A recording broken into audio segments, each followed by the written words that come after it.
కొంతమంది మనుషులకి దూరంగా ఉండాలన్నా మనం దేని మీదైనా కాన్సన్ట్రేషన్ చేస్తూ ఉండాలి కదా. ఆ విధంగానే నేను ఏదో యూట్యూబ్ మీద కాన్సన్ట్రేషన్ పెట్టుకుంటూ ఉంటాను. కాకపోతే యూట్యూబ్ మీద నాకు ఇంతమంది సబ్స్క్రైబర్స్ ఉన్నారు, ఈ పాటికి డబ్బులు వచ్చేసి ఉంటాయి అని అనుకుంటారు. అసలు మానిటైజేషన్ అవ్వలేదు, డబ్బులు రాలేదు. నాకైతే ఈవేళ ఏం వీడియో పెట్టుకోవాలి, రేపు ఏం వీడియో పెట్టుకోవాలి అని ఏదో బ్రెయిన్ డీవియేట్ చేసుకుంటూ ఉంటాను. అంతసేపు యూట్యూబ్ తీసినా, పక్కన బయటికి వెళ్ళినా, చుట్టాల దగ్గరికి వెళ్ళినా, ఎవరి దగ్గరికి వెళ్ళినా సరే వీళ్ళ మీద వాళ్ళు, వాళ్ళ మీద వీళ్ళు ఇలా తిట్టి పోసుకోవడానికే టైం సరిపోతుందండి. సగం ఆరోగ్యాలు అక్కడే పోతాయి అందరికీ కూడాను.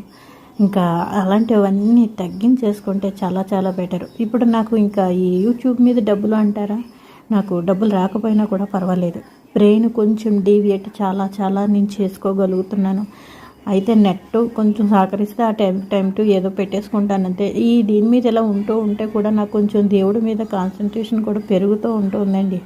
ఏది చెప్పుకుంటే బాగుంటుంది, ఈ దేవుడి చరిత్ర ఇలాగా అని చెప్పి ఏజ్ వస్తున్న కొద్దీ కూడా మనం నేర్చుకోవాల్సింది ఫస్ట్ ఇదేనండి.